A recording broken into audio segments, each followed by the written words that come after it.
مسلک اعلی حضرت جاد الشریعہ، نعرے تکبیر، نعرے رسالت، نعرے تکبیر، نعرے رسالت، حضور میاں صاحب قبلہ، پیر طریقت، جانشین مفتی اعظم ہند،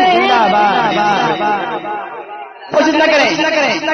مسافہ کرنے کی کوشش نہ کریں، بالکل گاڑی سے دور رہیں حضرات. نعرے تکبیر، نعرے رسالت، حضور حضرت میاں صاحب قبلہ، نعرے تکبیر، نعرے رسالت، نعرے تکبیر، نعرے رسالت، حضور حضرت میاں صاحب قبلہ، جانشین مفتی اعظم ہند، جانشین مفتی اعظم ہند، فیضان اعلی حضرت، مسلک اعلی حضرت، نعرے تکبیر، نعرے رسالت. اللہ تعالی علیہ وآلہ واصحابہ وبارک وسلم. یا اللہ یا رحمان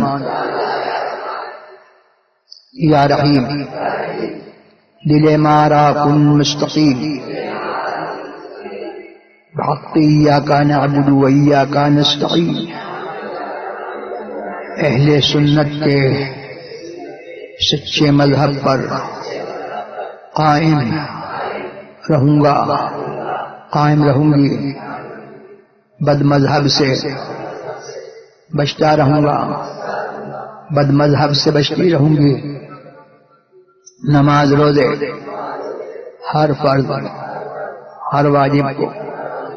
سنتوں کو ان کے وقتوں پہ ادا کرتا رہوں گا، ادا کرتی رہوں گی. ہر گناہ سے، خاص کر جھوٹ، بدی، غیبت، نامحرم کے سامنے بے پردہ آنے سے، گانے بجانے تماشوں سے، بد مذہب کی صحبت سے بچتا رہوں گا، بچتی رہوں گی. الہی میں توبہ کرتا ہوں، توبہ کرتی ہوں اپنے گناہوں سے، میری توبہ قبول فرما، نیکیوں کی توفیق دے، گناہوں سے بچا، شریعت پر قائم رکھ. میں نے اپنا ہاتھ غوث پاک کے دست پاک میں دیا. الہی مجھے غوث پاک کے مریدوں میں قبول فرما، قیامت کے دن ان کے گروہ میں اٹھا. اللہم حضور تعارف الشریعہ سے ہماری گزارش ہے کہ یہ آج کل جو ماحول چلا ہے کہ سنی، وہابی، دیوبندی سب مل کر سنیت کا کام کرے یا اس مسلمانوں کے لیے فلاح کا کام کرے، تو یہ کہاں تک درست ہے، یہ ہمیں بتائیں. یہ قطعاً درست نہیں ہے، اور حضور سرور عالم صلی اللہ تبارک و تعالی علیہ وسلم نے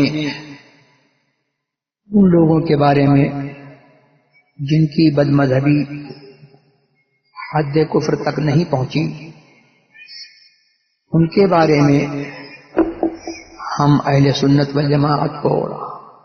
رہتی دنیا تک سارے مسلمانوں کو سرکار نے یہ تلقین کی کہ ان کے ساتھ کھاؤ مت، ان کے ساتھ پیو مت، اور ان کے ساتھ شادی بیاہ مت کرو، اور ان کے ساتھ بیٹھو مت، اور ان کے ساتھ نماز مت پڑھو، اور اگر وہ بیمار ہو جائیں تو ان کی بیمار کرسی اور عیادت کو نہ جاؤ، اور اگر وہ دنیا سے چلے جائیں تو ان کی نماز جنازہ نہ پڑھو. یہ وہ بد مذہب جن کی بد مذہبی حد کفر تک نہیں پہنچی، یہ حکم ان کے لیے تھا. اور یہ قرآن کی تعلیم اور حدیث کی تعلیم متعدد آیات میں اور متعدد احادیث میں یہی تعلیم ہے. اور وہابی، آج کل کے وہابی اور ان سے بدتر دیوبندی، ان لوگوں کی بد مذہبی حد کفر تک پہنچ چکی ہے، اور یہ لوگ اللہ اور رسول کی شان میں گستاخیاں لکھ چکے، چھاپ چکے، ان کا کفر چھپا ہوا نہیں ہے بلکہ چھپا ہوا ہے، اور وہ آج بھی اپنے کفر پر مصر ہیں اور اپنی گستاخی پر ان کو آج بھی اصرار ہے۔ تو یہ جو تعلیم ہے کہ سنی وہابی، سنی اور غیر سنی سب ایک ہو کر کے فلاح کا کام کریں، یہ تعلیم رسول اللہ علیہ الصلوۃ والسلام کی تعلیم کے بالکل خلاف ہے اور قرآن کی تعلیم کے بالکل خلاف ہے۔ قرآن کی تعلیم یہ ہے کہ قرآن نے بالکل ایسے لوگوں کے ساتھ بیٹھنے سے منع فرمایا، وَإِمَّا يُنْسِيَنَّكَ الشَّيْطَانُ فَلَا تَقْعُدْ بَعْدَ الذِّكْرَىٰ مَعَ الْقَوْمِ الظَّالِمِينَ۔ اگر شیطان تجھ کو بھلا دے اور بھولنے کی وجہ سے تو انجانے میں ایسے لوگوں کے پاس بیٹھ جائے تو یاد آنے پر ظالموں کے ساتھ ہرگز نہ بیٹھنا۔ علماء فرماتے ہیں کہ ظالموں کا اطلاق کافر، فاسق اور مبتدع جو بد مذہب ہے ان سب کو عام ہے۔ تو قرآن کریم نے ان سب کے ساتھ بیٹھنے کو منع فرمایا، اور ان سب سے زیادہ زہر دوستی بددین کی اور اس کی ہے جو دین سے نکلا ہوا ہے اور جو اسلام سے خارج ہے، اس کی دوستی سب سے بڑی زہر ہے۔ کچھ تنظیمیں اور کچھ جماعتیں آج اسی پر لگی ہوئی ہیں کہ کسی طرح سے سنی اور غیر سنی متحد ہو جائیں۔ میں بمبئی جب بھی آیا اور بمبئی کے باہر بھی میرا ایک ہی وتیرہ رہا کہ میں نے ہمیشہ ایسی تنظیموں کا اور ایسی تعلیمات کا رد کیا، عام دم برسر مطلب۔ یہاں پر بمبئی میں بمبئی کے مسلمانوں کو کچھ سنی نما مولویوں نے